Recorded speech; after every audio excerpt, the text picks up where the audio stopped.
পুরুষ মানুষ সহজে কাঁদে না, কারণ পুরুষের চোখে জল মানায় না। জন্মের পর তাদের মাথায় ঢুকিয়ে দেওয়া হয়, যত কষ্টই হোক তোমার চোখে জল আনা যাবে না। নারীরা হুটহাট কেঁদে উঠতে পারে। নারীরা রাগে কাঁদে, অভিমানে কাঁদে, কষ্টেও কাঁদে। কিন্তু একজন পুরুষ কখনো অভিমান কিংবা রাগে কাঁদে না। নারীর চোখের জলে ছলনা থাকলেও পুরুষের চোখের জলে কোনো ছলনা নেই। তবুও যদি কোনো পুরুষ কাঁদে, তবে বুঝতে হবে সে বড় কষ্টটাই পেয়েছে এবং সে আসলেই কাঁদছে। পুরুষ কান্নার অভিনয় করতে পারে না। পুরুষের কান্নার দৃশ্য ভয়াবহ। পুরুষের কান্নার কারণ তীব্রতর হয়।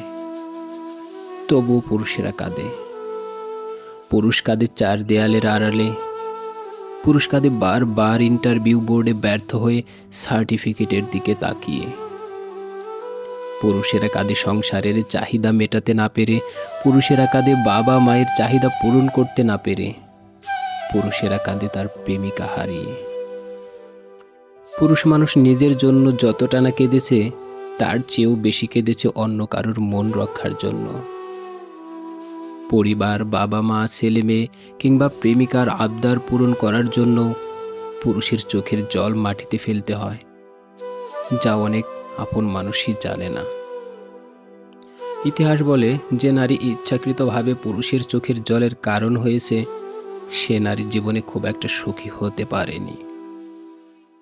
এটা নয় কোনো পুরুষের অভিশাপ, এটা পুরুষের চোখের জলের কারণ আর দীর্ঘশ্বাস।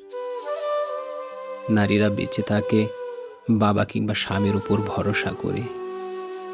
আর সেই নারীর জন্যই যদি কোনো পুরুষকে কাঁদতে হয়, তাহলে সেটা ওই নারীর জন্য অমঙ্গল। পুরুষের চোখের জল বিফলে যায় না, প্রকৃতি তার প্রতিদান দেয়।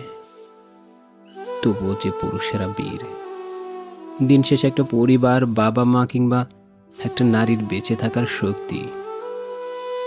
পুরুষকে কাঁদিয়ে যে নারী জীবনে বড় হতে চেয়েছে, তার সারা জীবন ভাঙতে ভাঙতে গেছে। কারণ একটা নারীর জীবনে স্রষ্টার পরে একজন পুরুষের স্থান।